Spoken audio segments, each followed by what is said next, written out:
बाखुदा तुम ही हो, हर जगह तुम ही हो। हाँ मैं देखूं जहां जब, क्या हाल चाल है तुम्हारे।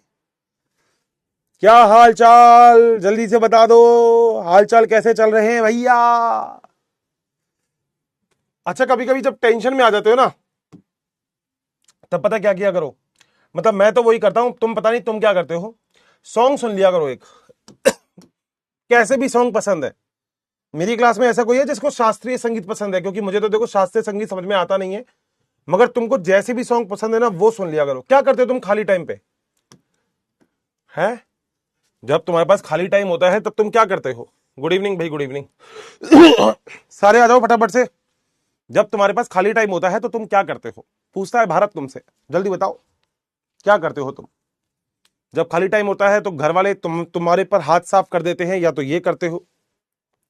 जब खाली टाइम होता है तो घर वाले झाड़ू पोछा लगवाते हैं पूरे घर का, या तो ये करते हो। जब खाली टाइम होता है तो किसी से बात कर लेते हो, हेलो बाबू क्या हाल चाल है, ये भी हो सकता है, मगर इसके चांसेस वैसे लड़कों बहुत कम ही है आजकल।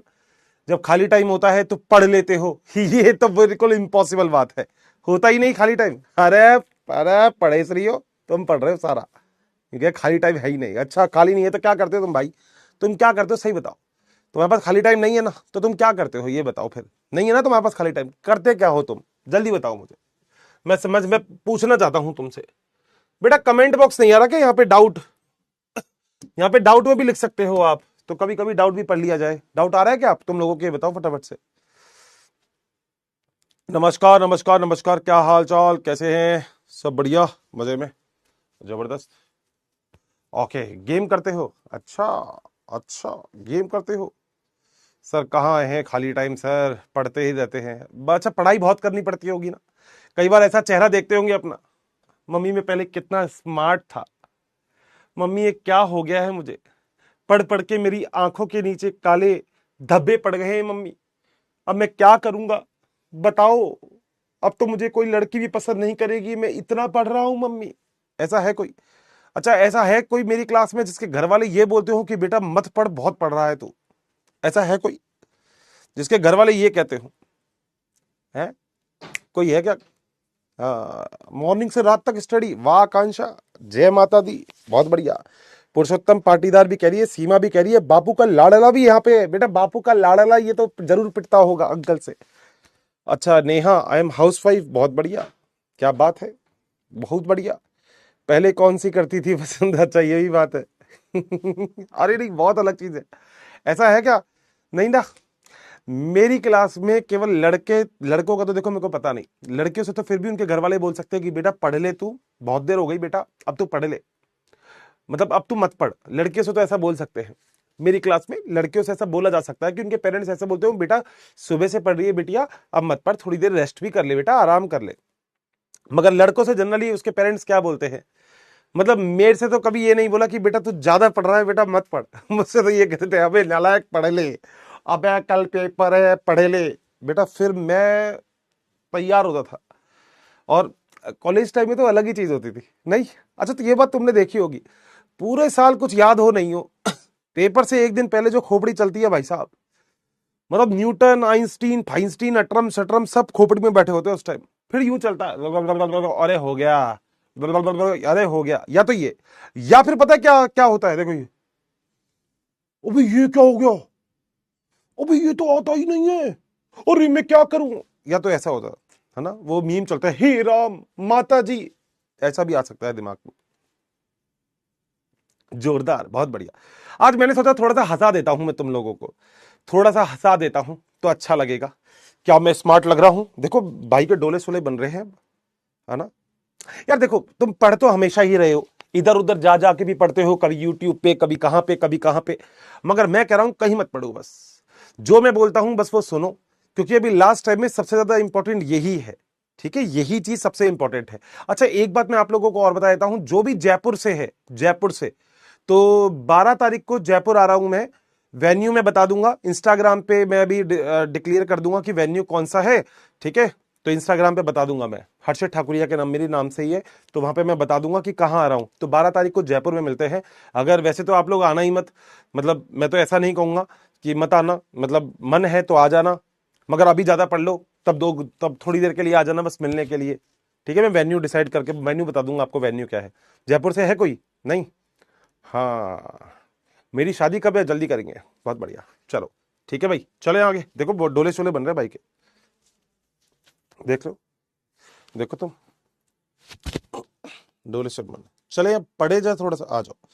आओ बच्चों तुम्हें दिखाएं आज बायोलॉजी, एक और करेंगे आज बायोलॉजी।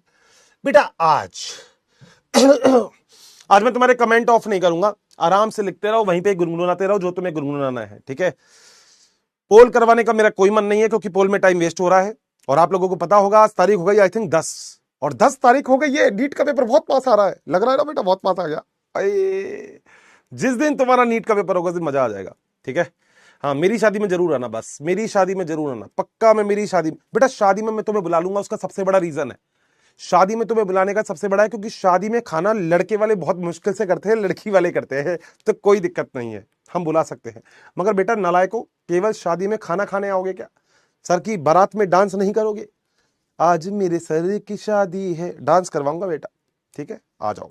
चले, हाँ, आज 2 चैप्टर हम पढ़ने वाले हैं। पुष्पी पातों में लैंगिक जनन, जिसे इंग्लिश में बोलते हैं sexual reproduction in flowering plant, Jaya ji बोल रही है ये बात, और वंशानुगति के आणविक आधार। दोनों ही चैप्टर अपने आप में बड़े इंपॉर्टेंट है, बहुत बढ़िया। अब जरा मेरी बात सुन लो बेटा, हाँ पैसा तो मेरा ही कटेगा, मेरी बात सुन लो बेटा। ठीक है भाई, हमें बोलती है मम्मी अब सो जा, ओके। स्टडी करते हैं सर खाली टाइम में, ओके सर ऐसा नहीं है सर, क्वेश्चन ज्यादा से ज्यादा करवाओ, ओके दोस्त। सर ने खाली टाइम में अपनी मम्मी से बात करती हूँ, बहुत ही बढ़िया बात है सर, वीसी करो ना, बिल्कुल।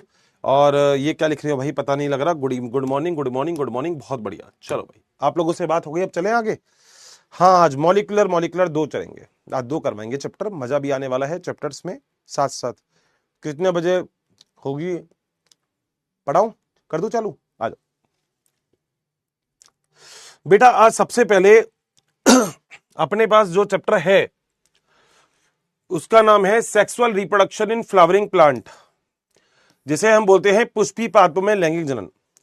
मैं एक बात आपसे हमेशा बोल गया हूं और मैं आज फिर बोल रहा हूं, जब मैं आपको कोई भी चैप्टर करवा रहा हूं तो उस चैप्टर की स्टार्टिंग वाला पार्ट आपको पढ़ना है और उस चैप्टर के एंड वाला पार्ट आपको पढ़ना है।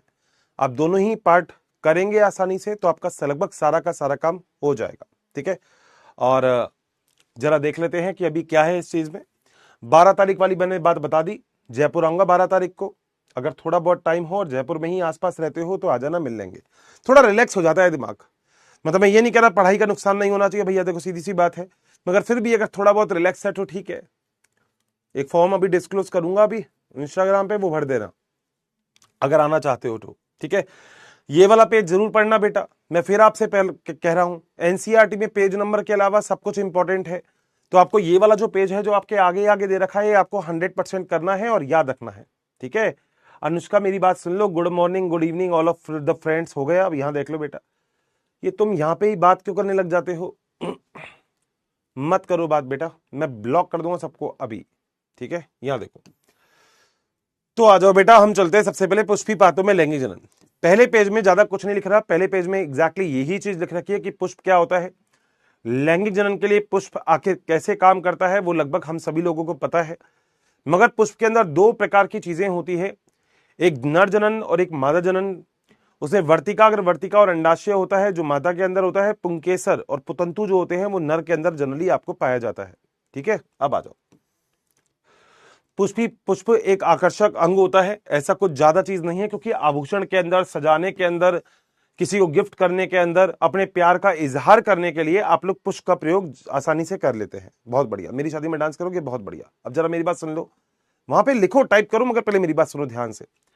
ये पुष्प का डायग्राम है, आपको पता है। अब देखो 2 चीज पुष्प में सबसे इंपॉर्टेंट होती है, एक पुष्प में इंपॉर्टेंट होता है कि एक पुष्प में इंपॉर्टेंट होता है कि कौन से आवश्यक है और कौन से सहायक है, एसेसरी। बेटा देखो याद रखना, शादी के अंदर लड़का लड़की बहुत इंपॉर्टेंट होते हैं क्योंकि उनकी ही शादी हो रही है। मामा, चाचा, ताऊ, फूफा ये इतने इंपॉर्टेंट बिल्कुल नहीं होते क्योंकि वो एसेसरी है। एसेसरी कभी इतने इंपॉर्टेंट नहीं होते, जो मेन होते हैं वो सबसे ज्यादा इंपॉर्टेंट होते हैं, आपको ये पता होना चाहिए। आगे हम बात करेंगे तो पुष्प के अंदर कई सारी स्थितियां आती है, निषेचन पूर्व, निषेचन और निषेचन के बाद वाली स्थिति क्या होती है। निषेचन पूर्व का मतलब जब लड़के को और लड़की को शादी के लिए तैयार करते हो, दोनों को बता देते हो कि भैया तुम लोगों की शादी है। ये से ब्लाइंड डेट थोड़ी होती है कि शादी में जा रहे हो और तुम्हारे घर वालों ने तुम्हें पकड़ के कह दिया जा ये तेरी बीबी है आज से, ऐसा नहीं होता ना। तो शादी के लिए मतलब बताना बहुत जरूरी है, तो ये सब कुछ बताया जाता है। यहाँ पे पराग कोश है जिसके अंदर पराग कण पाए जाते हैं, इसको काटोगे तो इस तरीके की संरचना आएगी। यहाँ से बहुत प्यारा क्वेश्चन आता है। और सबसे बड़ी चीज तो ये आती है कि इस वाले खंड को हम डिस्टल खंड कहते हैं, नीचे वाले को प्रॉक्सिमल खंड कहते हैं, वो आपको पता होना चाहिए। दो पाली पाई जाती है, एक पाली ए एक पाली ए, और इन दोनों पाली में दो कोष्ठक होते हैं, एक दो एक दो। बोलो बात सही है, ये तो हमको पता ही है। इसके अंदर पराग कोश विकसित होते हैं, वो भी हम अच्छे से जानते हैं। असली चीज लघु बीजाणु धनु, बेटा लघु का मतलब होता है छोटा और छोटे का मतलब मेल, बस इतनी सी बात याद रखना। लघु कभी भी आए, माइक्रो कभी भी आए, तो आप हमेशा मेल के बारे में बात करेंगे, फीमेल के बारे में नहीं, ठीक है। तो ये वाली चीज आपको याद रखनी है। अगली चीज, लघु बीजाणु की धानी के अंदर भारी बार होती है अधिचर्म, उसके अंदर होती है अंतःश्रम या जिसे हम एंडोथीसियम कहते हैं, उसके अंदर होती है मध्य लेयर जिसे हम मिडिल लेयर कहते हैं, और अंदर टेपेटम की कोशिका होती है। टेपेटम बहु केंद्र की संरचना होती है। अधिचर्म सबसे भारी भार होती है जो प्रोटेक्शन करने का काम करती है। एंडोथीसियम जो होती है उसके अंदर पूरे के पूरे जीवन पर्यंत चेंजेस आने का काम होता रहता है, और वहीं पे स्टोमियम होता है जहां से ये फट जाता है और वो बाहर निकल जाते हैं, जो आपके परागकण होते हैं वो बाहर निकल जाते हैं। टेपेटम सबसे न्यूट्रिटिव लेयर है। कोई भी चीज अगर आप कहोगे तो ज्यादातर काम टेपेटम का ही होता है। अंदर पोषण प्रदान करने का काम भी टेपेटम करता है। बहु केंद्र की यही होता है। टेपेटम पॉलीपोलाइडी अवस्था जनरली बायोलॉजी कहती है कि इसकी मानी जाती है, ठीक है। अच्छा जी, ये आपको पता होगा। एक छोटी सी बात याद रखना, मैं जो क्वेश्चन बोल रहा हूं देखो आप कमेंट में नहीं, खोपड़ी मेरे पास रखो, आपस में बात मत करो दोस्त, वो नुकसान है आपका। मेरी बात तो समझो। जब परिपक्व हो जाएगा ये पूरा का पूरा, तो ऐसे में केवल एक कोष्ठक ही और एक कोष्ठक ही, केवल दो ही कोष्ठक पाए जाएंगे क्योंकि अभी फट चुके हैं। ये डाइसेंस हो गया यानी कि प्रस्फुटन हो गया, यहां से परागकण बाहर निकल जाएंगे। परागकण के अंदर आप जानते होंगे कैसा होता है, बाहर की तरफ एक्साइन होता है, एक्साइन के अंदर की तरफ इंटाइन होता है। एक्साइन जो होता है वो डिसकंटिन्यूअस लेयर होती है, सतत नहीं होती, असतत होती है। जहां से वो टूटी होती है वहां पे जर्मपोर पाया जाता है, आपको पता होगा। यहां पे ही अगर देखा जाए तो हम लोग ये कहते हैं कि यहां पे सबसे पहले एक केंद्रक होता है, मगर केंद्रक का जब विभाजन होता है तो कोशिका द्रव्य का अनइक्वल विभाजन होता है। तो एक कोशिका द्रव्य या एक कोशिका बड़ी और एक कोशिका छोटी होती है। जो बड़ी कोशिका होती है उसे कायिक कोशिका कहते हैं, छोटी कोशिका को जनन कोशिका कहते हैं। जनन कोशिका कायिक कोशिका के अंदर तैरती रहती है। बोलो बात सही है। एक्साइन जो होती है वो बनी होती है किससे, स्पोरोपोलिनिन से, जिसको किसी भी तरीके से डाइजेस्ट नहीं किया जा सकता। अर्थ पे ऐसा कोई एंजाइम नहीं है, अर्थ पे ऐसा कोई टेम्परेचर नहीं है तो उसको ज्यादा डिस्टर्ब कर सके। अंदर इंटाइन होती है जो कि फ्लेक्सिबल होती है, जो बनी होती है पेक्टोसेलुलोज की। मेरे ख्याल से आप सभी लोगों को यहाँ पे पता होगा। बहुत बढ़िया, आ जाओ बेटा आगे। क्योंकि इसमें स्पोरोपोलिन पाए जाते हैं इसलिए ये फॉसिल्स के अंदर यानी कि जीवाश्म के अंदर भी आपको इनकी उपयोगिता दिखती है। आपको दिख रहा होगा एक बड़ी कोशिका है जो कायिक कोशिका है, छोटी कोशिका जनन कोशिका। ये दो कोशिका की प्रावस्था है, इसमें दो कोशिका है। तीन कोशिका की प्रावस्था भी आपको पता है क्या होगा, जब ये विभाजन होकर नर युग्मक बना देगा इसके अंदर ही, तो तीन कोशिका की प्रावस्था यहाँ पे हो जाएगी। अंतःस्ट्रोल के बारे में जानते हो आप, मैं सबके बारे में लगभग बता चुका हूं, कोई दिक्कत है नहीं। यहाँ पे कई सारी अलग अलग चीज है, जैसे कई बार ये एलर्जी की तरह भी काम कर सकते हैं। पार्थेनियम जिसे हम कैरेट ग्रास होती है, पार्थेनियम होती है, और इसके अलावा कई सारे और एग्जाम्पल भी होते हैं जो सारे के सारे आपको रोग वगैरह कर सकते हैं, मतलब अस्थमा वगैरह सब कुछ लिखा हुआ है। साथ साथ इसमें न्यूट्रिटिव लेयर बहुत ज्यादा होती है, तो न्यूट्रिशन की वजह से हम इसको जो रेसिंग हॉर्स होते हैं उसको खिलाते हैं, जो एथलीट्स होते हैं उनको खिलाया जाता है। क्रायो प्रिजर्वेशन के अंदर ये टेम्परेचर बड़ा इंपॉर्टेंट है, याद रखना। लिक्विड नाइट्रोजन में कभी भी किसी भी चीज को -196 डिग्री सेंटीग्रेड पे करवाओगे तो यही होगा।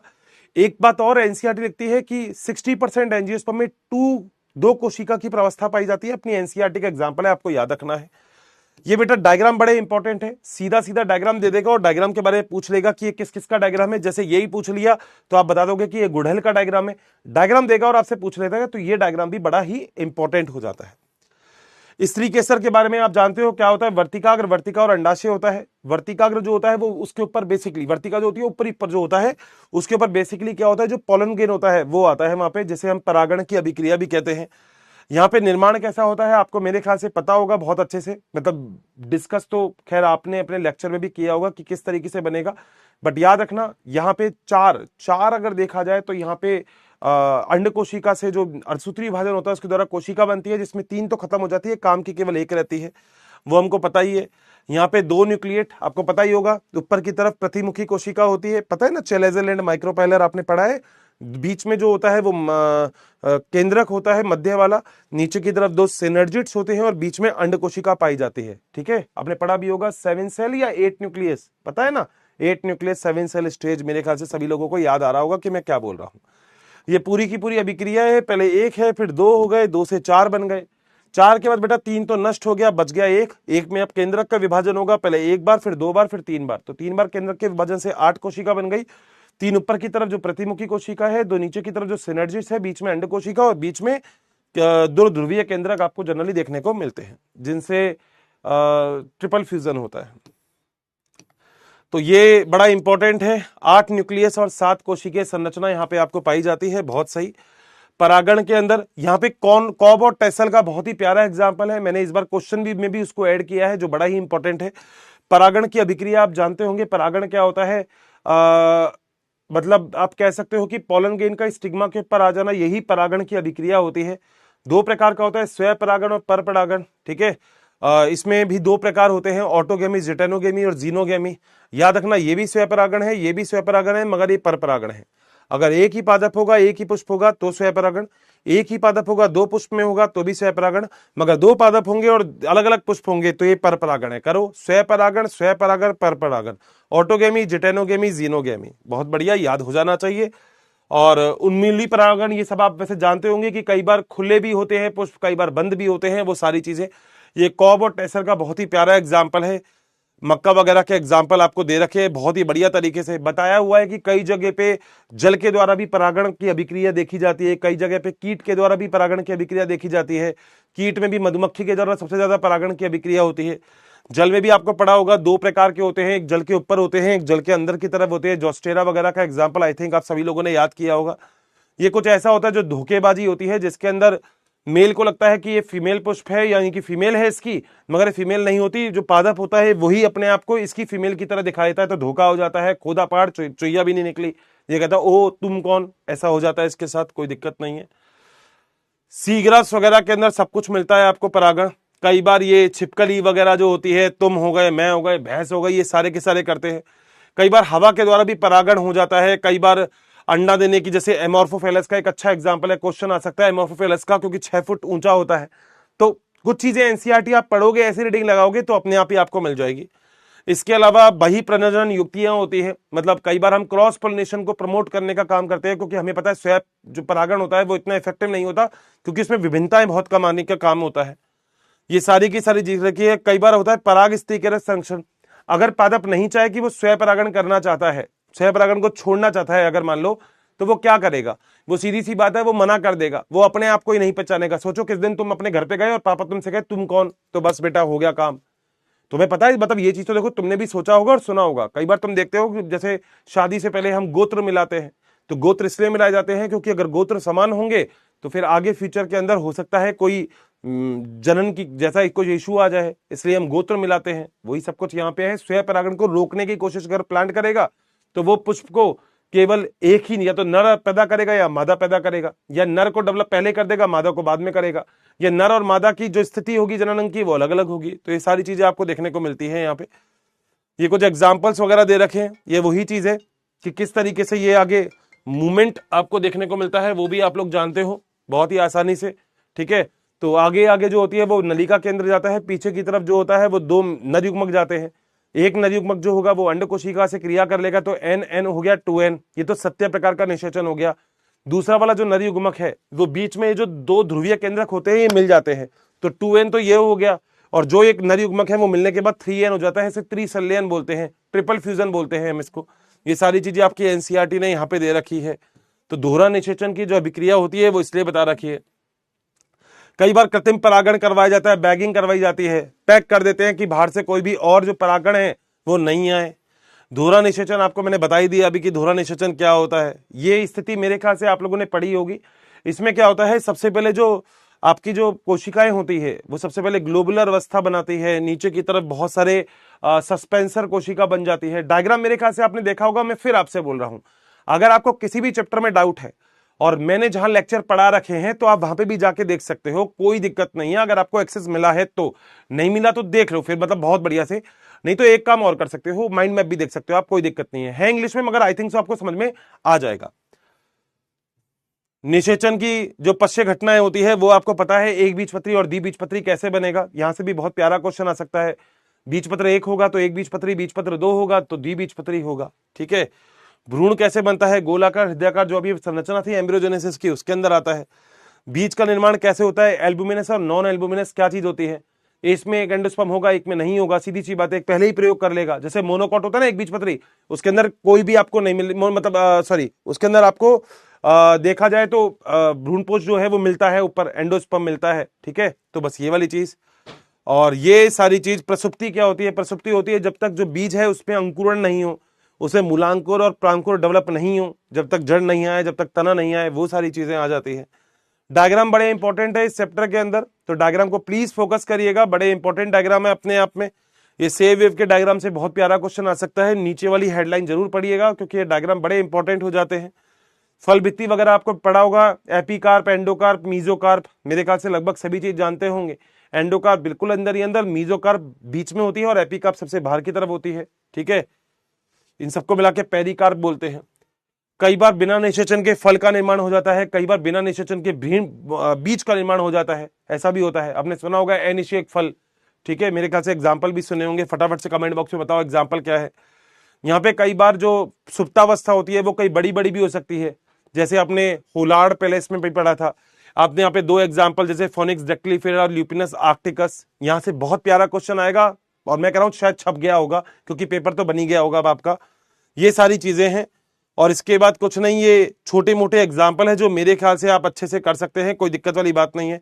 सारांश जरूर पढ़ना, आपको 1 मिनट से ज्यादा का टाइम नहीं लगेगा सारांश पढ़ने में, प्लीज इसका सारांश जरूर पढ़िएगा, बहुत इंपॉर्टेंट है सारांश आप लोगों के लिए, इसमें कोई भी कोताही कोई भी नहीं बरतेगा। बताओ क्या यहां तक, हाँ बनाना एग्जाम्पल होता है, बहुत बढ़िया, शानदार, ठीक है भैया, क्लियर है बात, आ जाओ, आओ भाई। देखो क्वेश्चन में मैं आपसे बोल रहा हूं, मैं एग्जैक्टली पोल नहीं करवाने वाला क्योंकि पोल में टाइम लगता है और अब तो देखो टाइम इंपॉर्टेंट है, आप लोगों को भी पता है, तो मैं पोल नहीं करवाऊंगा। कौन कौब की अगर मैं बात करता हूं, फटाफट से अगर क्वेश्चन सामने आ गया तो फटाफट से आंसर दो, नहीं तो मैं आंसर बता देता हूं आपको तो रिवीजन हो जाएगा। बीजों की रक्षा करना, कीटों को आकर्षित करना और परागकणों को पकड़ना, पकड़ना होता है, इसका डायग्राम भी आपके एनसीईआरटी में दे रखा है। फटाफट से आंसर बताते जाओ बस मेरे साथ साथ।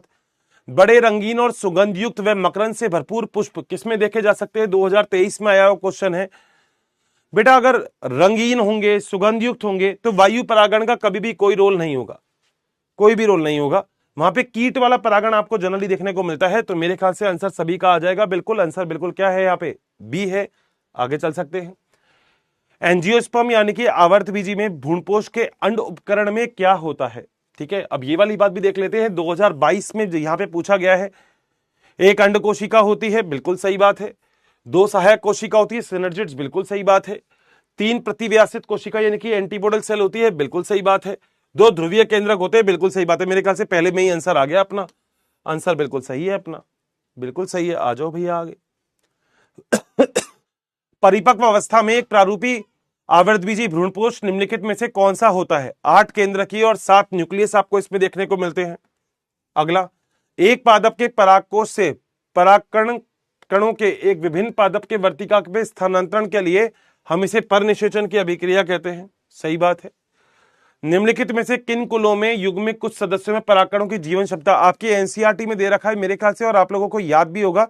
इसमें रोजिसी और लेग्यूमिनेसी जो फैमिली होती है ये बड़ी इंपॉर्टेंट हो जाती है। जलकुंभी और जल लिली, ठीक है, जलकुंभी और जल लिली, इसके अंदर परागण किसके द्वारा होता है। नो डाउट आपके एनसीईआरटी में लिखा हुआ एग्जाम्पल है और यह है कीट और वायु के द्वारा। यहां वायु थोड़ा इंपॉर्टेंट हो जाता है। वेलिसिनेरिया जल के द्वारा होता है, पता ही होगा आपको। तो वेलिसिनेरिया में जल अवस्था में जल में होता है, पहला है। दूसरा है पुष्प जल की सतह पर है, जल की सतह पर नर पुष्प धारा के साथ मादा पुष्प तक जाना, बिल्कुल ऑप्शन नंबर डी होना चाहिए। ये तो आपको पता ही है। लिक्विड नाइट्रोजन क्या होता है, ये -196 डिग्री सेंटीग्रेड होता है। एक आवृतबीजी पादपों में कार्यशील गुरु बीजाणु से क्या विकसित होता है? गुरु बीजाणु पूछा है। गुरु बीजाणु का मतलब क्या हो गया? मेल फीमेल गुरु बीजाणु ना। अच्छा, उसे भ्रूणपोष विकसित होना चाहिए, भ्रूणकोश। अगला, वे पुष्प जिसमें अंडाशय में एक बीजांड होता है वे अपने पुष्पक्रम से बंधे रहते हैं, सामान्यतः किसके द्वारा परागित होते हैं? बेटा नो डाउट वायु के द्वारा ही होने चाहिए परागण इनमें। अगला क्वेश्चन, आवर्तबीजी जो पादप होते हैं उनमें निषेचित भ्रूणकोश में अगुणित, द्विगुणित और त्रिगुणित संरचनाएं पाई जाती है, वो कौन कौन सी होती है? सहायक कोशिका, प्रतिविन्यासित और ध्रुवीय केंद्रक, सहायक कोशिका, ठीक है, सहायक कोशिका, युग्मनज, क्या पूछा है? निषेचित। निषेचित पूछा है ना, तो निषेचित में तो बेटा ध्रुवीय केंद्रक भी आपको नहीं मिलेंगे, भ्रूणपोष मिलेगा। ऑप्शन नंबर डी कर दो इसका। दोहरा निषेचन क्या होता है? एक नर युग्मक तो अंड कोशिका से क्रिया करेगा और जो दूसरा नर युग्मक होता है वो जो बीच वाले जो दो होते हैं उससे क्रिया करता है। तो आंसर यहाँ पे डी आ जाएगा अपना, बिल्कुल सही है। द्विनिषेचन किसके द्वारा प्रदर्शित किया जाता है? अनावृत बीजी, आवृत बीजी, आवृत बीजी के द्वारा। कुछ पादपों में मादा युग्मक के बिना निषेचन के भ्रूण में विकसित हो जाता है, इस घटना को कहते हैं? बेटा ये घटना होती है अनिषेक जनन। पुष्पी पादपों में निषेचन के पश्चात विकास में निम्नलिखित में से कौन सा कथन गलत है? अंडाशय फलभित्ति में विकसित होता है, युग्मनज भ्रूण में विकसित होता है, केंद्रीय कोशिका भ्रूणपोष में विकसित होती है और बीजांड भ्रूणकोश में विकसित होता है, बीजांड भ्रूणकोश में विकसित होता है। बीज में अवशिष्ट बीजाणुकाएं को क्या कहा जाता है? परिभ्रूणकोश। देखो एक छोटी सी बात आप लोगों को याद रखनी है, मतलब ये याद रखना है, मतलब समझना, कई तरीके के लोग होते हैं, नो डाउट। मैं कमेंट अब नहीं पढ़ता हूं क्योंकि जो बच्चा पूरी साल नहीं पढ़ता वो ये सोचता है कि हर्षित सर कुछ घोल के पिला देंगे तो मजा आ जाएगा। बेटा आपको पता होना चाहिए कि अभी टाइम बहुत इंपॉर्टेंट है। नो डाउट आप में से कई सारे बच्चे बोलते होंगे कि पोल करवा दो हर्षित सर, पोल करवा दो। बेटा मैंने क्लास में पोल बहुत करवाए हैं, मगर आपको पता है अभी हर एक मिनट आपके लिए इंपॉर्टेंट है। आपको पूरे दिन में कैसे क्या करना है मैं आज आपको बताने वाला हूं, और प्लीज मेरी इस वाली बात को बहुत अच्छे से याद रखना। मैं बताने वाला हूं अभी इसके बाद ही, इसी बस चैप्टर के बाद ही वो सब कुछ, ठीक है। तो कच्चे नारियल में नारियल का पानी क्या है? बेटा वो आपको पता है केवल न्यूक्लियस का विभाजन होता है, मतलब और कोशिका का विभाजन नहीं होता, ठीक है। और मुक्त केंद्रीय भ्रूणपोष होता है वो तो ठीक है, वो तो वही सब है। पुष्पी पात्र में बिना निषेचन के बीज का बनना, बेटा याद रखना बिना निषेचन के फल बनेगा तो अनिषेक जनन कहेंगे, और बिना निषेचन के अगर बीज बनेगा तो हम उसे असंग जनन कहेंगे। अगर मैं गलत नहीं हूं तो इंग्लिश में शायद इसको एपोमिक्सिस ही कहा जाता है मेरे हिसाब से। दो तीन बात जो मैं आज आपसे बोलूंगा, और मेरे ख्याल से जितने भी बच्चे मुझे सुन रहे हैं ना, वो सारे के सारे बच्चे मेरी बात को थोड़ा सा ध्यान से सुनेंगे और समझेंगे।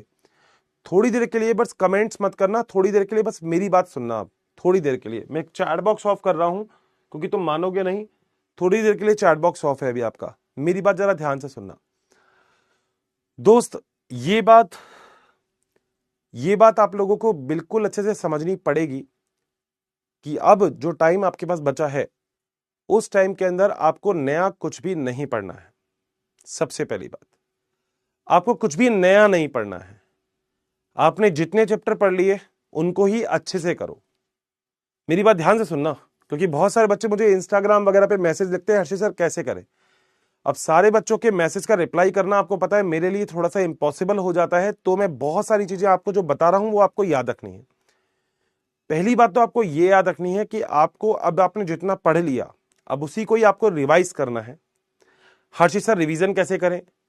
बेटा अगर आप लोगों ने थ्योरी से रिवीजन करने की कोशिश करी तो विश्वास करिएगा शायद नहीं हो पाएगा, क्योंकि थ्योरी से रिवीजन करोगे तो बहुत टाइम लग जाएगा आपको और वो कॉन्फिडेंस नहीं आ पाएगा। तो अगर आपको कॉन्फिडेंस चाहिए तो आपको क्या करना है? आपको अब थ्योरी से रिवीजन नहीं करना, आपको क्वेश्चन आंसर से रिवीजन करना है। मैं वैसे भी ये वाले ट्रिक आपको 2 महीने पहले बोल चुका हूं मेरे जितने भी पुराने बैचेस हैं, मगर जो बच्चा मेरे को आज सुन रहा है और आज से चाहता है कि मैं इन बाकी बचे हुए दिन में आखिर कैसे अपनी प्रिपरेशन को और बढ़िया कर लूं जिससे मेरा कॉन्फिडेंस लेवल और हाई हो जाए, मैं उसके लिए एक बहुत अच्छा आइडिया बता रहा हूं। आपको डेली टू डेली बस एक काम करना है कि आपको अपना टारगेट बनाना है। यह नहीं करना कि आज पूरे दिन बायोलॉजी ही पढ़ रहे हो, फिजिक्स केमिस्ट्री साइड में रख दी, गलत है ये। अब मेरे ख्याल से अब आपकी क्लास का टाइम तो कोई होता नहीं है, अब आपके पास पूरा का पूरा टाइम आपके अपने लिए है। तो आपको करना क्या है? आपको केवल और केवल जो टाइम आपको दिया हुआ है, जो भी टाइम है आपके पास, उसको पूरा मार्क कर लो, आज मुझे पूरे दिन में ये करना है, ठीक है। और होने वाला टाइम मार्क करो। जैसे हम 7 दिन का सिलेबस बनाते हैं ना, अब तुम 7 दिन का सिलेबस मत बनाओ, अब तुम सिंगल डे का सिलेबस बनाओ कि आज मुझे ये करना है, मेरा टारगेट है ये, आज मुझे बॉटनी का 1 चैप्टर, जूलॉजी का 1 चैप्टर, फिजिक्स का 1 चैप्टर, केमिस्ट्री के 2 चैप्टर करने हैं मतलब करने हैं। आज मैं तभी सोऊंगा जब मैं ये हो जाए। और कैसे करने हैं चाहो, क्योंकि अगर आपने एनसीईआरटी पढ़ी हुई है तो उसमें शायद मार्किंग आपने कर रखी होगी, इंपॉर्टेंट पॉइंट पढ़ लो, पीवाईक्यूज एक बार और निपटा दो, अगर क्वेश्चन आंसर है तो वो निपटा दो। 24 घंटे में से 6 से 7 घंटे आपको सोना है, एज एनी हाउ सोना है, कुछ भी हो जाए। 6 घंटे तो मान ही लो कम से कम, ये तो सोना ही सोना है। मान लो 17-18 घंटे आपके पास बच गए, 17-18 घंटे के आसपास अलावा 1-2 घंटे आपने खाना पीना भी खा लिया, मान लो 14 घंटे बच गए हैं।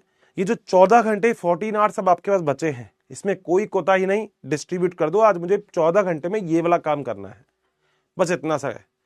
सोचो 14 आवर्स आपको लग रहा है कम है, मगर 10 दिन के अंदर यही 140 घंटे हो जाते हैं, और 20 दिन के अंदर यही 14×28 280 घंटे हो जाते हैं। सही बात है ना, पता भी नहीं लगेगा। 280 घंटे बहुत होते हैं पढ़ाई के लिए, जिसमें थोड़ा बहुत मैं आ गया, 1 घंटा मुझे दे दिया। ओवरऑल भी आपकी खुद की तैयारी के लिए 11 घंटे आपको निकालने ही निकालने, 10 से 11 घंटे, और शायद इतना काम आप लोग कर लेंगे। और करना है दोस्त, कर लेंगे, क्या होता है, करना है। हमेशा पॉजिटिव वाले मैसेज किया करो। इंस्टा पे मैसेज करते हो, सर क्या करूं, हर्षित सर ऐसे हो गया ऐसे हो गया, तुम इतना नेगेटिव क्यों सोचते हो भाई? नीट की तैयारी कर रहे हो ना, तो बस पॉजिटिव सोचो कि मेरा सिलेक्शन तो होने वाला है हर्षित सर, मैं आपसे मिलने वाला हूं, बस सीधी सी बात है। किसी भी चीज को अगर इंस्टा पे लिखते हो ना, तो वहां पे लिखते हो हर्षित सर मैं क्या करूं, मेरे को तो टेंशन हो रही है। बेटा अच्छा है ना, टेंशन तो सबको होनी चाहिए। एक ऐसा बच्चा जिसको बिल्कुल टेंशन नहीं है, जो कह रही है मस्त चल रही है, कोई दिक्कत नहीं, पढ़ूंगा तो ठीक है, नहीं भी ठीक है, वो गलत है ना। आपको थोड़ी टेंशन है, वो होनी चाहिए, बस थोड़ी होनी चाहिए, ज्यादा नहीं, ज्यादा नहीं। नीट एक एग्जाम ही तो है, फोड़ देंगे, क्या दिक्कत आ रही है? ठीक है, तुमने सुना नहीं, जब तक तोड़ेंगे नहीं तब तक छोड़ेंगे नहीं। और हमेशा मन में बस एक चीज रखना, हमेशा एक बात रखना, मतलब मैं हमेशा बोलता हूं, आपको मोटिवेशन अपने अंदर से मिलेगा। चाहते हो अपने अड़ोसी पड़ोसी और किसी को भी कि वो आपके लिए हमेशा अच्छा बोले। वैसे तो हम ऐसा कर नहीं सकते कि हर कोई अच्छा बोले, मगर थोड़ी सी बात बस मेरी मान लो कि जब अपनों ने कहा था कि हुनर नहीं है तुम में, तो गैरों से कहला दिया था कि होनहार हो तुम। इतनी शिद्दत से दिल तोड़ा मेरा कि आज मेरी कामयाबी के जिम्मेदार हो तुम। बट ये बोलना नहीं, ये करके दिखाना पड़ेगा आपको। अगर पक्की मेरी बात समझ में आ गई, ये 2-4-5 मिनट जो मैंने बीच में खाए उसके लिए सॉरी फील कर रहा हूं, कोई दिक्कत नहीं है। मगर जिसको मेरी बात समझ में आ जाएगी ना, वो आज से ही अपनी 100% देना चालू कर देगा। बोलने वाली बात है कि 200% दे दो, होता ही नहीं है बेटा 200%। 100% दे सकते हो आप, बस अपना आज से काम चालू कर दो, बहुत बढ़िया एग्जाम जाएगा, टेंशन वाली बात बिल्कुल भी नहीं है। और ज्यादा नेगेटिव है और जयपुर के आसपास रहते हो, तो मैंने बोल ही दिया था मिलने के लिए आ जाना 12 तारीख को। सही है ना, इतना तो मैंने बोल ही दिया कि मिलने के लिए आ जाना 12 तारीख को। अगर जयपुर के आसपास रहते हो तो वहीं मिल लेंगे, वहीं तुम्हारी टेंशन को दूर करेंगे आराम से। क्या दिक्कत आ रही है, मस्त रहो ना यार, टेंशन मत लिया करो ज्यादा, ठीक है। मगर करो ऐसे जैसे मैं आज आपको बता रहा हूं, ऐसे ही करना है और आज से ही करना है। हो जाएगा क्या? कमेंट बॉक्स भर दो भाई, अगर मेरी बात मान लोगे तो बस कमेंट बॉक्स में लिख दो। कमेंट बॉक्स बड़ा इंपॉर्टेंट है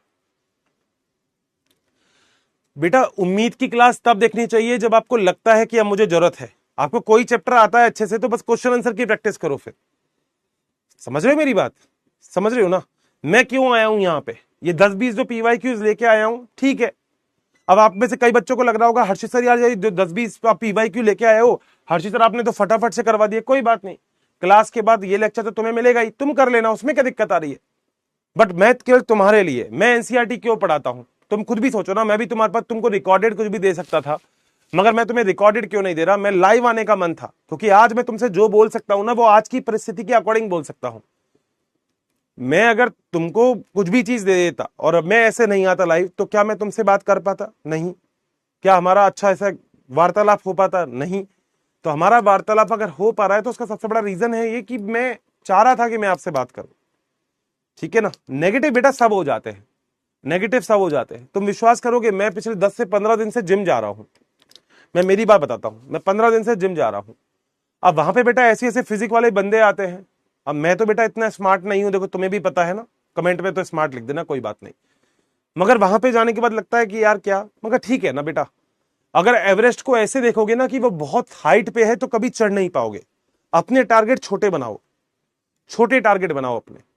मैं बिल्कुल आपको किसी और तरीके से भ्रमित नहीं करना चाह रहा कि बेटा ये ले, ये पी ले बेटा, मजा आ जाएगा, ले बाबा का प्रसाद है बेटा, कुछ नहीं होता ऐसा, ऐसा कुछ नहीं होता। याद रखना, एक टीचर सिलेक्शन नहीं करता कभी, सिलेक्शन एक बैच नहीं करता, सिलेक्शन बच्चा करता है। ये ताकत एक केवल टीचर के पास नहीं दी भगवान ने। टीचर अच्छा पढ़ा सकता है, अब उसकी क्लास में 500 बच्चा बैठा है, 1000 बैठा है, 5000 बच्चा बैठा है, तो वो बच्चा सच में यही तो है, वो बच्चा यही तो सोच रहा है कि टीचर ने तो सबको पढ़ाया, सबका सिलेक्शन थोड़ी, क्योंकि कुछ मानेंगे बात, कुछ नहीं भी मानेंगे। अब जो नहीं मानेंगे बताओ उसका क्या किया जाए।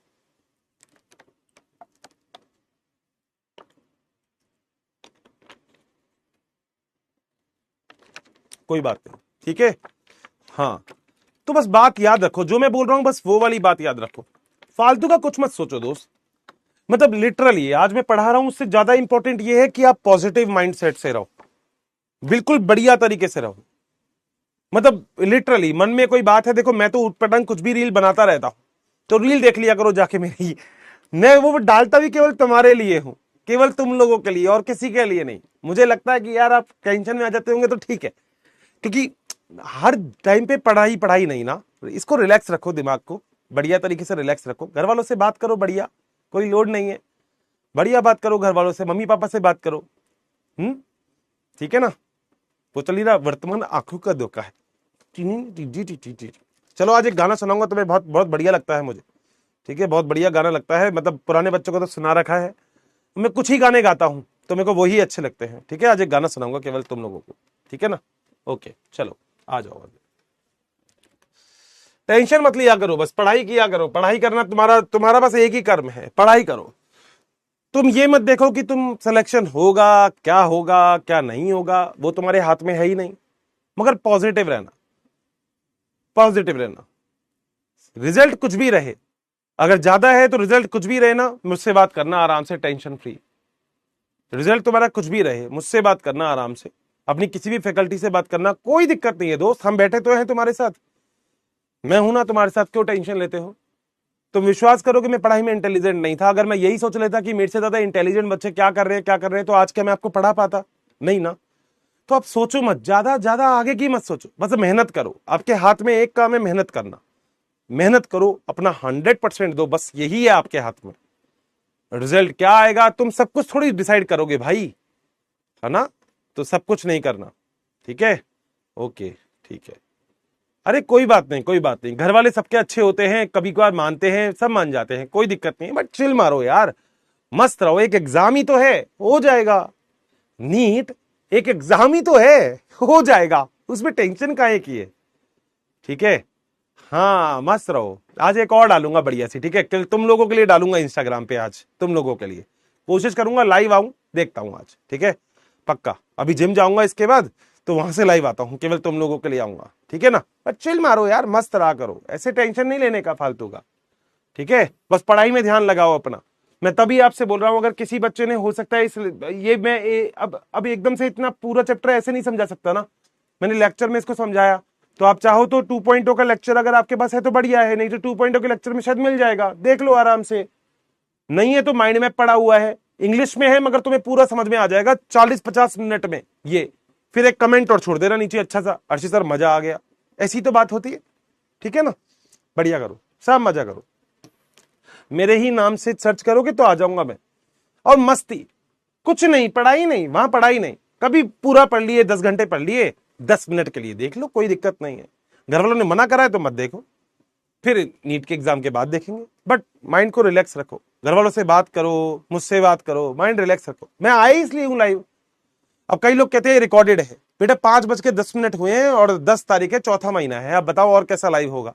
देख लो घड़ी में टाइम और देख लो बेटा, तुम्हारा और ये मैच कर रहा है लगभग लगभग, तो बेटा लाइव ही हूं मैं, रिकॉर्डेड नहीं हूं मैं, लाइव ही आया हूं अभी आप लोगों के लिए, ठीक है। आ जाओ, चलें आगे, पक्का।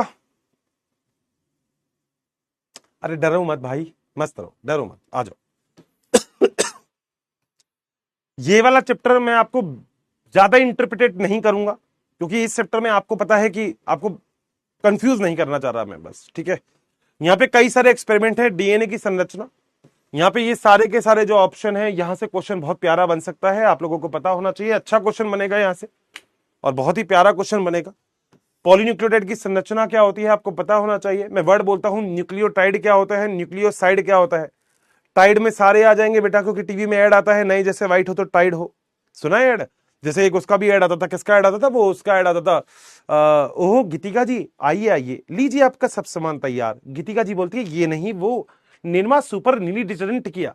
लेकिन आप तो हमेशा महंगे वाली टिकिया, लेकिन ठीक जब वही महंगे दामों की क्वालिटी, वही सफेदी, वही झाग कम दामों में मिले तो कोई ये क्यों ले, वो ना ले। मान गए कि आप किसे, आपकी पार की नजर और निरमा सुपर दोनों को। अब निरमा सुपर धुलाई का सुपर दाम, दाम फिर भी कम, बहुत बढ़िया। ऐसे कई बार ऐड आ जाते हैं, आ जाओ बेटा। तो इस तरीके की संरचना बना लेते हैं, बहुत बढ़िया। मजाक मजाक के 100 बातें हैं, यहां से क्वेश्चन आ सकता है। प्यूरिन और पायरिमिडीन क्या होते हैं पता होना चाहिए। पायरिमिडीन वो होते हैं जिसकी स्पेल में वाई आ जाए, क्योंकि पायरिमिडीन में वाई आ रहा है, थाइमिन और साइटोसिन। और यूरासिल होता है आरएनए के अंदर, और एडिनिन और ग्वानिन होते हैं प्यूरिन। एडिनिन थाइमिन से जुड़ेगा 2 हाइड्रोजन बॉन्ड से, और ग्वानिन साइटोसिन से जुड़ेगा 3 हाइड्रोजन बॉन्ड से। बहुत ही बढ़िया वाली बात है, आ जाओ आगे। ये डायग्राम है, बीडीएनए का मॉडल है। यहां से बहुत प्यारा क्वेश्चन आ सकता है। 34 एंगस्ट्रॉम पढ़ा होगा, 3.4 एंगस्ट्रॉम, 20 एंगस्ट्रॉम, अंधेरा कायम रहे कितना है 20 एंगस्ट्रॉम, 10 नाइट्रोजन क्षारक, सब कुछ पढ़ा है ना। बस क्या लोड लेते हो, सब तो आता है तुम्हें, तुम घबरा जाते हो बस। द्विकुंडली की संरचना में कितने पता होगा, जितने एडिनिन उतने थाइमिन, 4 गाफ का इक्विवेलेंसी लॉ पता ही है, बहुत बढ़िया। डीएनए से डीएनए बनाओगे प्रतिकृति, डीएनए से आरएनए बनाओगे अनुलेखन, आरएनए से प्रोटीन बनाओगे अनुवादन, हो गया लो, कितना आसान है, ऐसे ही घबराते हो तुम। डीएनए, डीएनए हिस्टोन प्रोटीन से लिपटा हुआ रहता है। डीएनए होता है कैसा, अम्लीय, और डीएनए कैसा होता है, ऋणावेशित। जबकि प्रोटीन कैसा होता है, धनावेशित और क्षारीय। हिस्टोन प्रोटीन क्षारीय होते हैं। इसमें हिस्टोन प्रोटीन कौन से होते हैं, H1, H2A, H2B, H3 और H4, आप लोगों को पता होना चाहिए।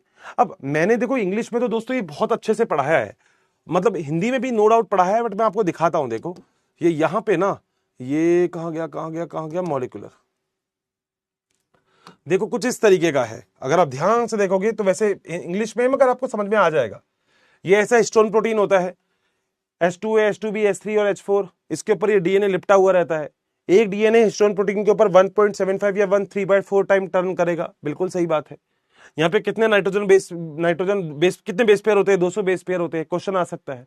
ये छोटी छोटी चीजें हैं जहां से क्वेश्चन बन जाएगा। ये माइंड मैप है, आपको गूगल पे, यूट्यूब पे देखने को मिल जाएगा। कंपटीशन वाला पे जाना, वहां पे प्लेलिस्ट में जाना, वहां पे मैं दिख जाऊंगा, मेरे ऊपर क्लिक करना, उसके अंदर ये वाला चैप्टर का नाम है molecular basis of inheritance, click करना और 1 घंटा आज इसके साथ निपटा देना, एंजॉय करना रात को, और उसमें कमेंट कर देना, ग्रुप पे भी कर देना, फिर अपनी कम्युनिटी पे, ठीक है। आ जाओ बेटा, बड़ा आसान, कोई लोड ही नहीं है, आ जाओ, ठीक है। आगे चलते हैं। न्यूक्लियोसोम क्या होते हैं, बेड्स लाइक स्ट्रक्चर क्या होती है, जो माला होती है उस तरीके से पिरोते हैं, वैसा ही होता है। डीएनए जो होता है वो कैसा होता है, ऋणावेशित होता है, बिल्कुल सही बात है। तो इसको अभिरंजित किससे किया जाता है, इसको अभिरंजित किया जाता है क्षारीय अभिरंजक से। कोशिका वाले चैप्टर में अपन ने पढ़ा था। अब तुम किसी से पूछोगे क्षारीय अभिरंजक कौन से हैं, तो उसको पता भी नहीं होगा। तो वो क्षारीय अभिरंजक कौन कौन से होते हैं, वो होते हैं एसिटोकार्मिन, हेमेटोजेलिन और फलगन, ये 3 होते हैं, बिल्कुल सही है। आनुवांशिक पदार्थ की खोज सबसे पहले एक ही थे, ग्रिफिथ, जिन्होंने बेटा चूहे मारे थे। 2 प्रकार की स्ट्रेन थी, एस और आर। जो एस थी वो स्मूथ थी, स्मूथ इसलिए थी क्योंकि बाहर की तरफ पॉलीसेकेराइड का एक स्तर था, उसको चूहे में डाला, चूहा निकल लिया। आर को चूहे में डाला, चूहा बच गया। एस को गर्म करके चूहे में डाला तो पॉलीसेकेराइड की लेयर खत्म हो गई, तो बेटा चूहा बच गया। मगर एस को गर्म करके आर में डाला और आर को चूहे में डाला, बेटा चूहा मर गया। रीजन, आर आर नहीं रहा, एस बन गया। मतलब तुम तो बहुत सुधरे हुए हो, तुम तो बहुत सुधरे हुए, और तुमने कुछ चीज चुरा ली, ठीक है, मान लो तुम तो चोर हो, तुमने चुरा ली कोई चीज, अब तुम भाग रहे हो, तुम्हारे पीछे पुलिस पकड़ी है, तुमने अपने दोस्त को पकड़ा दिया चोरी का सामान, तो वो चोर बन गया, बस इतनी सी बात है। जब इसको गर्म किया तो मतलब इसको पकड़ लिया, मगर जब इसको आर में डाला तो बेटा आर अब आर नहीं रहा, आर के अंदर एस के गुण आ गए, और जब आर को चूहे में डाला तो बेटा चूहा निकल लिया, काम हो गया। इसके बाद 3 चीज और थी रूपांतरित प्रयोग, कौन कौन से, एवेरी मैक्लॉयड मैकॉर्टी। ये एवेरी मैक्लॉयड मैकॉर्टी ने भी बहुत सारी चीजें बताई थी। इन्होंने डीएनए, आरएनए, प्रोटीएज, 3 एंजाइम का प्रयोग किया था, पता ही होगा आपको पूरा एक्सपेरिमेंट में, एक्सपेरिमेंट नहीं बता रहा, फिर भी उस टेस्ट ट्यूब से रिजल्ट निकला जिसमें आरएनए था और प्रोटीएज था, तो डीएनए ने ही आर स्ट्रेन को एस प्रभेद में कन्वर्ट कर दिया। डीएनएज और डीएनएज क्या होता है, जिसमें एएसई लग जाता है वो एंजाइम हो जाता है, इतनी सी बात है, ठीक है। ये तो डीएनए होता है। ये हर्शी और चेस का एक्सपेरिमेंट है, मेरे ख्याल से सभी लोगों को पता होगा कि इन्होंने क्या काम किया। P32 और S35 2 अभिरंजन थे। S35 क्या है, सल्फर, सल्फर किसके ऊपर जाएगा, प्रोटीन, और प्रोटीन कहां होता है, कैप्सिड के पास। तो क्या प्रोटीन जाता है क्या आगे स्थानांतरित होता है? नहीं होता। तो जो स्थानांतरित नहीं होगा वो आगे भी नहीं मिलेगा, तो यहाँ पे आपको H35 नहीं मिलेगा जीवाणु भोज उसमें बैक्टीरिया में, जबकि यहाँ पे P32 आपको मिलेगा बैक्टीरिया में यानी कि जीवाणु में। बोलो बात सही है ना? बस इतना आसान है, बताओ। मैं ऐसे ही करवा दूं बेटा खड़े खड़े, ये तो मैं यहां देखने की जरूरत इसलिए पड़ी है क्योंकि तुमको लगेगा एनसीईआरटी भी दिखाई है, नहीं तो मैं ऐसे ही बोल बोल के पढ़ा दूंगा पूरा, पता भी नहीं लगा। ये बहुत सारे यहाँ से बहुत प्यारा क्वेश्चन आ सकता है कि अच्छा अनुवांशिक पदार्थ कौन सा होता है, उसके बारे में क्वेश्चन आ सकता है, बहुत ही बढ़िया। अगली चीज डीएनए, जो आरएनए संसार क्या होता है वो तो आपको पता ही है। आरएनए से प्रोटीन बनता है, सीधा डीएनए से प्रोटीन नहीं बन सकता है। ये प्रतिकृति डीएनए से डीएनए बनता है, ये अर्धसंरक्षी होता है। अर्धसंरक्षी का मतलब आधा नया आधा पुराना होता है, ठीक है। और प्रायोगिक जो किया गया था वो प्रायोगिक बताया गया था किसने? वो बताया था मेसेल्सन और स्टाल ने 1958 में। क्या किया था आपको पता होगा? इन्होंने पहली बार किसी के अंदर डाल दिया N15। N15 का मतलब हैवी था, तो बेटा नीचे नीचे बैठ गया। उसके बाद N14 डाला। N14 का मतलब दोनों डीएनए अलग अलग हो गए 15-15 वाले, और जब 14 डाला तो बेटा 14 के साथ वो मिक्स हो गया। तो अब 15-15 वाला ज्यादा हैवी था, 15-14 वाला और हल्का हो गया, लास्ट में 14-14 वाला और हल्का हो गया। ये रहा हर्षो और चेज, ओ सॉरी मेसेल्सन और स्टाल। डीएनए जो होता है ये एक्चुअली देखा जाए तो प्रतिकृतियन कैसा होता है डीएनए का? सेमी कंजर्वेटिव होता है, अर्धसंरक्षी होता है। इसमें जहां पे 3' होता है वहीं से एक नई क्रिया चालू होती है, क्योंकि 3' पे एक OH समूह फ्री होता है, तो यहां तो सतत डीएनए बनेगा। यहाँ पे क्या होता है, प्राइमर जुड़ जाता है जिसे हम आरएनए प्राइमर कहते हैं। उसके बाद क्या होता है, एक डीएनए पॉलीमरेज एंजाइम होता है जो डीएनए निर्भर डीएनए पॉलीमरेज है, वो यहाँ से नया डीएनए बनाता है। यहाँ पे कुछ एंजाइम भी काम होते हैं, जैसे हेलिकेज एंजाइम आपको पता होगा, हाइड्रोजन बॉन्ड को तोड़ता है।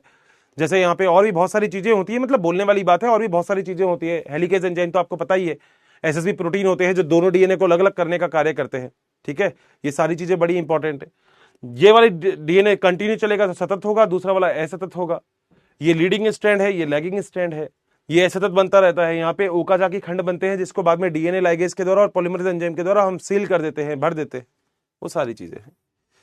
अच्छा, इसमें कभी भी याद रखना, इसमें एटीपी का उपयोग नहीं किया जाता, बाहर से माइटोकॉन्ड्रिया से नहीं ली जाती ऊर्जा। क्यों? डीएनए को जब तोड़ते हो तो जो ऊर्जा निकलती है उसी ऊर्जा का उपयोग वापस कर लेते हो आप, ठीक है। ये बड़ी इंपॉर्टेंट चीज हो गई। प्रतिकृतियन के बाद अनुलेखन, डीएनए से आरएनए बनता है तो अनुलेखन बोलते हैं। अनुलेखन के अंदर ये वाला डायग्राम बड़ा इंपॉर्टेंट है, जहां से स्टार्टिंग होगी उसे उन्नायक बोलेंगे, जहां पे खत्म होगा उसे समापक बोलेंगे। टेम्पलेट नॉन टेम्पलेट आपको पता ही होना चाहिए इसके बारे में।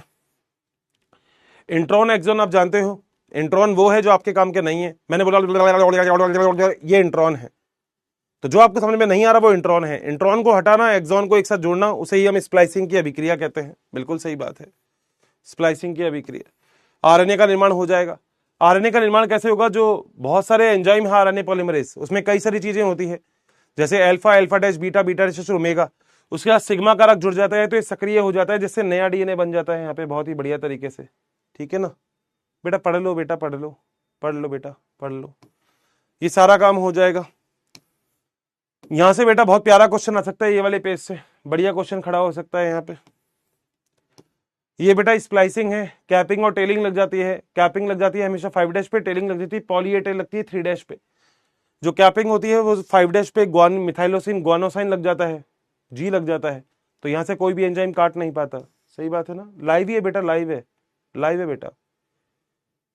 हाँ, सिग्मा जुड़ता है, सिग्मा केवल सक्रिय करने का काम करता है, ठीक है। तो कोर एंजाइम, होलो एंजाइम तुमने सुना होगा, तो कोर एंजाइम के साथ सिग्मा फैक्टर जुड़ता है तो होलो एंजाइम बन जाता है, ऐसा कुछ होता है।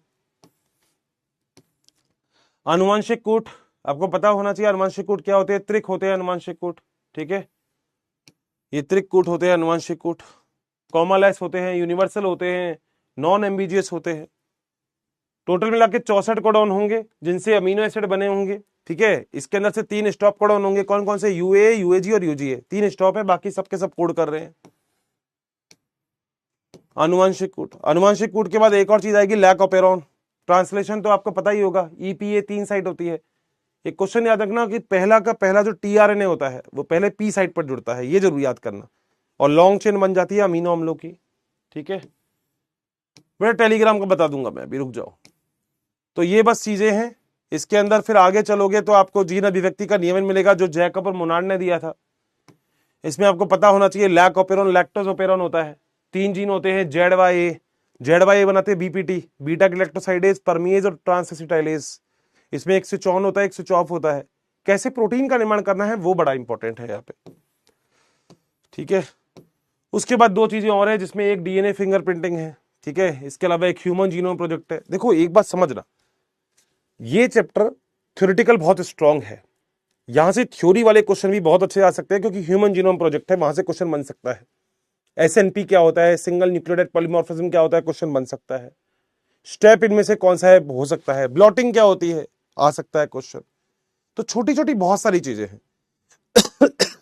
मेरे ख्याल से बहुत बड़ा चैप्टर है, आपने भी इतनी आसानी से तो किया नहीं होगा, बड़ा चैप्टर है, आपने भी टाइम लिया होगा इस वाले चैप्टर में, तो वो आपने दे दिया होगा, ठीक है। आ जाओ,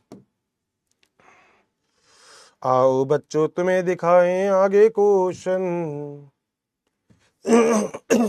चलो ये करो, करके बताओ, ये क्वेश्चन 2023 का है, करो जल्दी से, जल्दी करो जल्दी करो जल्दी करो। विजेंद्र बेटा पढ़ लो, विनेश, शिवांगी, आयुषी, जया।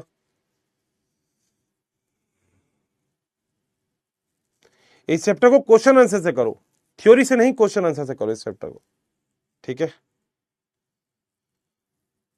बेटा। देखो मैं कल से चालू करूंगा क्वेश्चन आंसर देना, मैंने अभी तक इसलिए नहीं दिया था क्योंकि मेरे बैचेस चल रहे थे, बट मैं चाहूंगा कि मैं आपको क्वेश्चन आंसर देना चालू करूं, इंग्लिश और हिंदी दोनों के। और टेलीग्राम चैनल का नाम क्या है वो पूछ रहे हो आप, तो बिल्कुल बता देता हूं।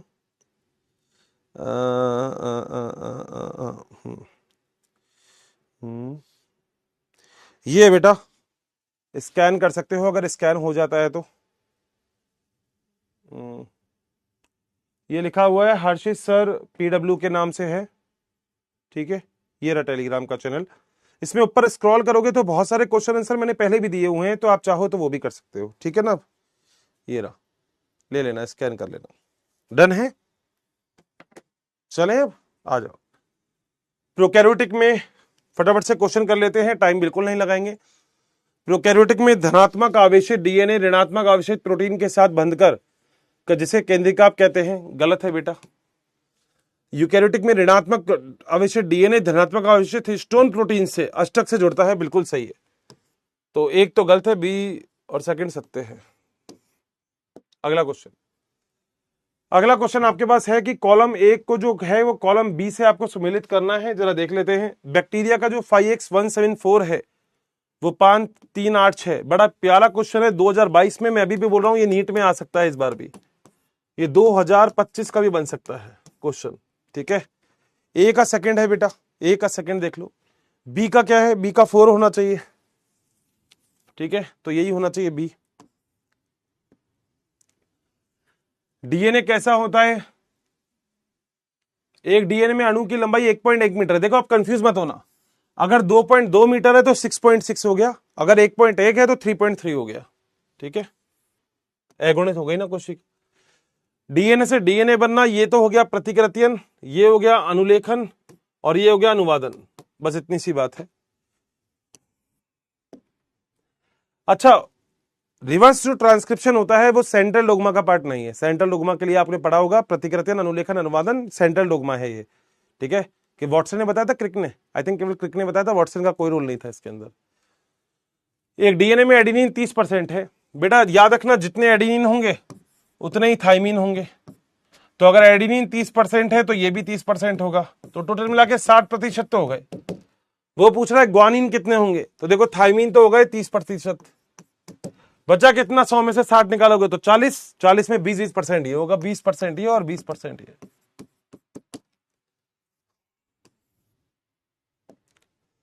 आनुवंशिक पदार्थ न्यूक्लियन शब्द किसने दिया था, बेटा मिशर ने दिया था, बड़ा ही इंपॉर्टेंट है, नीस 2025 में भी आएगा।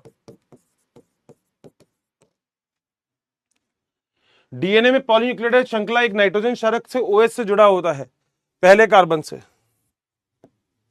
यदि दो लगातार क्षारक युग्मों के बीच 0.3 नैनोमीटर है तो द्विकुंडली, बेटा एनसीईआरटी का है, एनसीईआरटी ने पूरा बता रखा है, ये लाइन प्रॉपर एनसीईआरटी की है, तो 2.2 मीटर का ही होगा, निकालने की जरूरत ही नहीं है। वैसे मैंने लेक्चर के अंदर पूरा निकाल के दिखा रखा है ये। डीएनए और आरएनए में प्यूरिन कौन कौन से होते हैं, बेटा याद रखना प्यूरिन कौन कौन से होंगे, एडेनिन और ग्वानिन। पायरिमिडीन कौन कौन से होंगे? थाइमीन और साइटोसिन, ये तो होगा डीएनए में। और आरएनए में कौन सा होगा? आरएनए में यूरासिल और साइटोसिन, थाइमीन नहीं होता।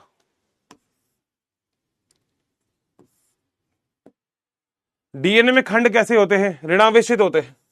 अच्छा, अगर तुम पढ़े तो बहुत हो, फटाफट से बता दो कमेंट बॉक्स में, और अपने बैच का नाम और लिख देना जिसको पता है।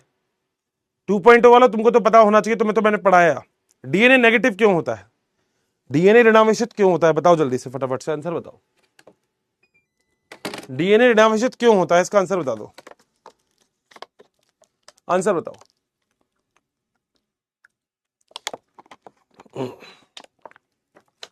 आखिर किसकी जैसे डीएनए ऋणावेशित होता है? इसका आंसर दे दो मेरे को फटाफट से। आखिर किसकी जैसे डीएनए ऋणावेशित होता है?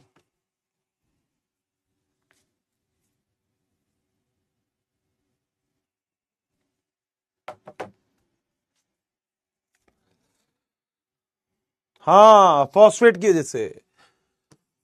फॉस्फेट की वजह से डीएनए ऋणावेशित होता है, और फॉस्फेट की वजह से ही डीएनए अम्लीय होता है। एसिडिक भी फॉस्फेट की वजह से होता है, याद रखिएगा। चलो भाई, बहुत बढ़िया। सबसे बड़े खंड प्रारंभ करके छोटे छोटे क्रम में आनुवंशिकता के सही क्रम को बताओ। अच्छा, बड़े से छोटा, ठीक है।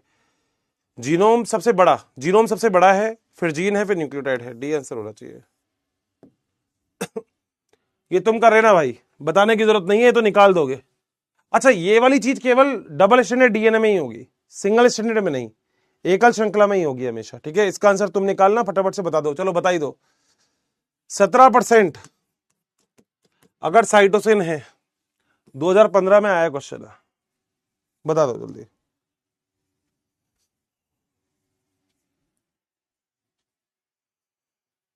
जल्दी कर दो, बिल्कुल टाइम वेस्ट नहीं करूंगा दोस्त, टेंशन ना लो।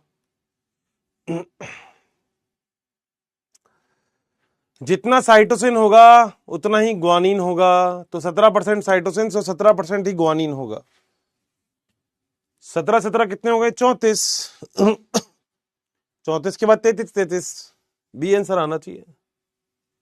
बहुत बढ़िया, शानदार। डीएनए आनुवंशिक पदार्थ है, ये प्रमाण किसने दिया था? ये प्रमाण दिया था हर्षे और चेज ने। 15S वाला डीएनए बता दो जरा, आता है क्या ये? पढ़ा होगा तो बेटा सब आएगा। 60 मिनट पश्चात, याद रखना 20 मिनट का एक टाइम होता है, 20 मिनट का, तो 60 मिनट बाद 3 साइकिल हो जाएंगे।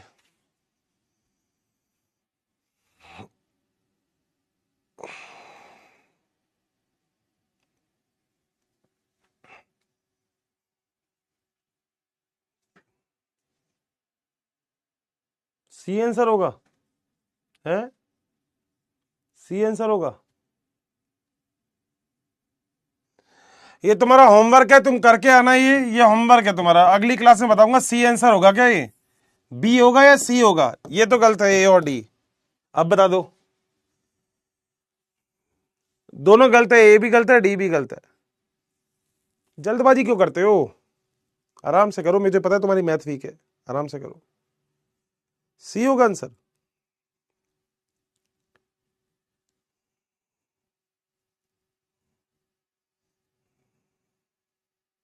मेरे हिसाब से आंसर बी आना चाहिए। निकालो ना, निकालो, ऐसे थ्योरी में नहीं होता भाई। हर्षे और चेस के एक्सपेरिमेंट से बढ़िया क्वेश्चन आएगा, बढ़िया क्वेश्चन इस बार भी आ सकता है नीट में 2025 में। करके बताना। ये डीएनए अंतःसंरक्षी होता है, किसने बताया? ये किसने बताया था? जीवाणु में। डीएनए आनुवंशिक पदार्थ है, सबसे एंड का प्रयोग किसने किया था? हर्षे और चेज ने। डीएनए पॉलीमरेज जो होता है वो बहुलीकरण में 5 to 3' डायरेक्शन होता है, सही है। डीएनए प्रतिकृति के दौरान एक रज्जु पर प्रतिकृति सतत होता है, दूसरे पर असतत होता है, सही है। दोनों सही है। करो ये, करके बताओ ये क्वेश्चन तुम्हारा। ये मैं नहीं करूंगा, ये तुम करोगे। ये क्वेश्चन तुम करोगे, मैं नहीं कर रहा, तुम करोगे।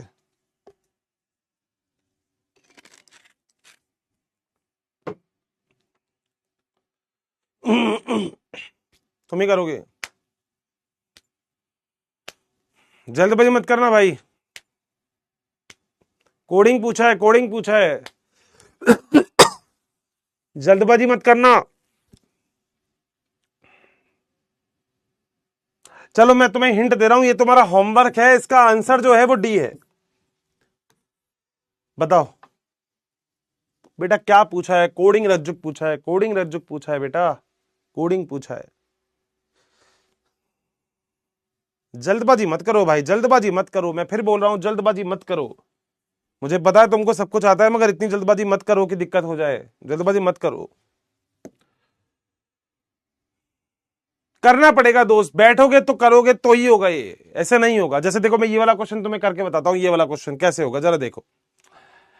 क्वेश्चन में है कि आरएनए की कौन सी श्रृंखला बनेगी, टेम्पलेट और कोडिंग।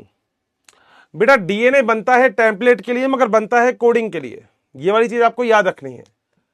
अब क्या करना है आपको, अब आपको करना ये है कि टेम्पलेट से बना दो, या फिर ये नीचे वाली स्टैंड है, इसमें थाइमिन की जगह यूरासिल रख लो। यहां पे थाइमिन की जगह यूरासिल रख दो, थाइमिन की जगह यूरासिल रख लो, थाइमिन की जगह यूरासिल, थाइमिन की जगह यूरासिल। अब बता दो आंसर क्या आ गया तुम्हारा, कोई मैच कर रहा है क्या? बी बिल्कुल सही है बेटा। 14 अप्रैल नहीं, 12 अप्रैल की बोली है मैंने, 14 अप्रैल नहीं बोली मैंने, 12 अप्रैल बोली है। डीएनए आधारित आरएनए पॉलीमरेज किसके थ्रू वो करता है, प्रतिरज्जुक के लिए। 12 अप्रैल बोली है मैंने कि 12 अप्रैल को जयपुर आ रहा हूं मैं, तो जयपुर मिलेंगे, ये बोला मैंने। एयूजी मिथियोनिन एवं फेनिल एनिलिन का कूट लेखन करता है, बताओ सही है क्या? मिथियोनिन का ही करता है, इसका नहीं करता, तो गलत है। तो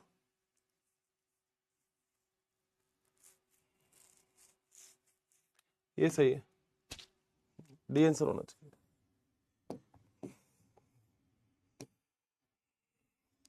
4-5 क्वेश्चन आपको होमवर्क के लिए दे दिए, चलो कर दो, नहीं तो होमवर्क तो क्या ही होता है। प्रोटीन संश्लेषण के लिए कौन सा आरएनए आवश्यक नहीं है, एमआरएनए चाहिए, टीआरएनए चाहिए, आरएनए चाहिए, एसआईआरएनए नहीं चाहिए, इसकी कोई जरूरत नहीं है। अनुलेखन के समय डीएनए की कुंडली को खोलने के लिए कौन सा एंजाइम हेल्प करता है, हेलिकेज हेल्प करता है, बोला था हाइड्रोजन बंध को तोड़ता है ये वाला तो तुम कर दो। बोला था जेड वाई ए का मतलब क्या है, जेड वाई ए इसका मतलब है बीपीटी, बीटा ग्लैक्टोसाइडेज, परमीज और ट्रांस एसिटाइलेज। आंसर लगा लेना, ये बताओ कोई भी एक निकाल दो, जो अलग हो वो देख लेते हैं। बी अलग है क्या सब में, नहीं। सी अलग है क्या सब में, सी अलग है, सी देख लेते हैं। सी क्या है, लैक ऑफ में वाई जीन क्या करता है, परमीएस करता है। सी का क्या आना चाहिए, सी का सेकंड आना चाहिए, ये रहा सेकंड, यही सही होगा फिर। डीएनए बहुरूपता किसका आधार बनाता है, अंगुली छाप में भी और पत्ती चित्रण में भी, फिंगरप्रिंटिंग वगैरह में काम में आता है। वक्त अनुक्रम डीएनए ईएसटी जो होता है, एक्सप्रेस सीक्वेंस टैग होता है, जो एक्सप्रेस करते हैं यानी कि जो जीन अभिव्यक्त करते हैं, इंग्लिश में बोलते हैं इसको एक्सप्रेस्ड सीक्वेंस टैग, ठीक है। ये तुम्हारा क्वेश्चन कर दो भाई,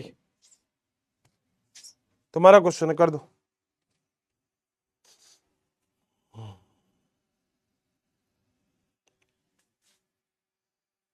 तुम्हारा क्वेश्चन है, कर दो।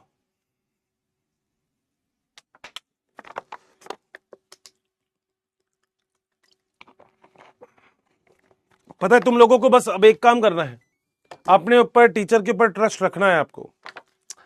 हम क्या करते हैं, सक्सेसफुल हो गए तो किसी का नाम नहीं लेंगे, सक्सेसफुल नहीं हुए तो टीचर के ऊपर डाल देते हैं, घर वालों के ऊपर डाल देंगे, वो गलत है, गलत है। मेहनत करो, रिजल्ट के लिए बिल्कुल भी टेंशन मत लो, मेहनत करो, बस अच्छे से मेहनत करो। आज से चालू हो जाओ, बस आज से। आंसर क्या है, बी है ना। बैक्टीरियल आर्टिफिशियल क्रोमोसोम और ईस्ट आर्टिफिशियल क्रोमोसोम, ये दो नाम है इसके, बीएसी और वाईएसी। बहुत बढ़िया। क्या मैंने जितना काम बोला आज हो जाएगा, क्या मैंने जितना काम बोला आज हो जाएगा? कौन सा नहीं आया भाई?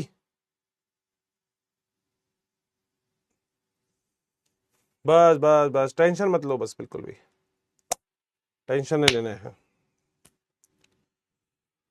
मेरी बात सुनो, दो तीन बात सुनना। हर चीज चैप्टर हो जाते हैं मगर क्वेश्चन नहीं होते। पता है क्यों? तुम थ्योरी नहीं करते। एक बार थ्योरी पढ़ ली ना, अब क्वेश्चन को टाइम दो बेटा। बॉटनी है ये, बॉटनी में दो तीन चैप्टर तो ऐसे आएंगे जो आपको घुमा सकते हैं, जो आपको घुमा सकते हैं, जैसे पादप जगत। पहले तो मुझे एक बात बताओ, सभी के पास यकीन 2.0 का एक्सेस है? अगर है तो किसी भी टॉपिक में दिक्कत हो तो वहां पे जाके चैप्टर देख लेना, इतनी सी बात है। समझ में आ गई? नहीं तो माइंड मैप देख लो, जाके माइंड मैप देख सकते हो, कोई लोड नहीं है। माइंड मैप देख लो, कोई लोड नहीं है। बढ़िया, अच्छे से देख के आना, ठीक है? हाँ, अच्छे से देख लो। मेहनत करो दोस्त, मेहनत करोगे तो सब काम हो जाएगा, मगर करना तो मेहनत पड़ेगी दोस्त, शॉर्टकट नहीं। बैठे बैठे मैं सोचूं मैं बैठे पत्ते पतला हो जाऊंगा, हो ही नहीं सकता बेटा। मेरे को जिम तो करनी ही पड़ेगी, बिना जिम के मैं पतला ही नहीं हो सकता, बताओ। तो बैठे बैठे तो बेटा कोई काम नहीं होगा ना, मेहनत तो करनी पड़ेगी, मुझे भी करनी पड़ेगी, तुम्हें भी करनी पड़ेगी। मेहनत तो चाहिए मुझे, तुम्हें भी चाहिए, इतनी सी बात है। कौन सा क्वेश्चन नहीं आया सर में? अच्छा वैसे एक बार बताओ, कौन कौन से बैच के बच्चे हैं अभी यहाँ पे? कौन कौन से बैच के बच्चे हैं अभी? टेलीग्राम चैनल बेटा बता दिया था मैंने, उसमें ऊपर की तरफ बहुत सारे क्वेश्चन होंगे, वो देख सकते हैं आप। हर्षित सर पीडब्ल्यू के नाम से होगा मेरे हिसाब से, आपको मिल जाएगा आप अगर चेक करेंगे तो। और अब मैं बता देता हूँ अभी इसमें कितने हैं। 4000 के आसपास उसमें स्टूडेंट्स हैं अभी। हर्षित सर बॉटनी के नाम से आपको मिल जाएगा, 4000 के आसपास है, तो आप देख सकते हो वहाँ पे भी जाके, ठीक है? ये फोटो लग रही है उस पर, ये फोटो लग रही है, ठीक है? अच्छा 1.0, 2.0, 3.0 भी है, ठीक है? 2.0 गोरिल्ला गैंग। अच्छा चलो भाई, गोरिल्ला गैंग वालों मचा देना इस बार बढ़िया तरीके से, टेंशन मत लेना। अच्छा सबको एक्सेस तो मिला ही होगा 2.0 का, जाके दे बैच देख लेना। कोई भी चीज में दिक्कत हो, पादप जगत वाला चैप्टर कोई दिक्कत हो तो देख लेना आराम से, चिल मार के देखना आराम से, मजा आ जाएगा, मजा आ जाएगा। क्योंकि एक्चुअली नॉलेज पूरी जरूरी होनी चाहिए, समझ रहे हो? जैसे मैंने एक क्वेश्चन माइंड मैप में एक चीज डाली थी कि जो टैपेटम होता है वो न्यूट्रिशन देने का काम करता है। मैंने एक लाइन और बोली, मैंने कहा जो मिडिल लेयर होती है, मध्य परत होती है, उससे टैपेटम नरिशमेंट लेता है, लेता है। बात सही है। अब उसमें एक बच्चा लिख रहा है हर्षित सर ये तो गलत है। गलत नहीं है बेटा, वो मैं क्या बोल रहा हूं वो चीज देखो, ठीक है? ओके। चलो तुम लोगों के लिए एक सॉन्ग कौन सा सुनाऊं? मैं यार, मेरे को गाने ही नहीं याद आते, वैसे तो मैं गुनगुनाता रहता हूं, ऐसे नहीं गाने याद आते मेरे को। आ,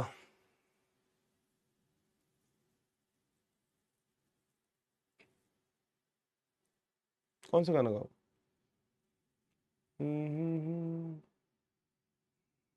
चलो एक बहुत अच्छा गाना 2.0 को तो सुनाया था, आज तुम लोगों को सुनाता हूं मैं। तो अब मेरे साथ साथ गुनगुना लेना थोड़ा सा, ठीक है? सॉन्ग कुछ ऐसा है,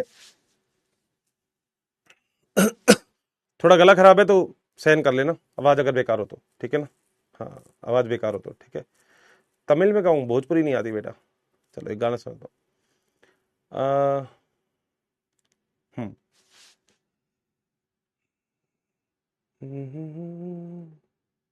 सुनो, सुनो। हाँ ठीक है, तमल्ली वाला, तमल्ली वाला सुनाऊं क्या? चलो तमल्ली वाला बोल रहे, तमल्ली वाला सुनो। तमल्ली माँ विला लैबमिनबन बीनियर दियावा, तमल्ली माँ तमल्लिम वाले उपल व्यूमला बंजा, तमल्ली माई इश्किला बय का बहुआ। सुना है क्या? बताओ सॉन्ग। तमल्लिला बीवी मक्तैला इलैया नैया दिन दहैला विलाऊ अले तुल्ली तू लब मन मनी भी मक्तई इल्लही तू ही जीने कसा। सुना होगा। अब मैं वो गाना सुनाता हूँ जो मेरे दिल के बहुत नजदीक है, मैं सुनता बहुत हूँ, और आप लोगों को तो 2.0 वालों को तो बहुत बार सुनाया मैंने, वो जरा ध्यान से सुनना, मेरे साथ साथ गुनगुना लो, बता देना अगर सुना है तो, मूवी का नाम बता देना।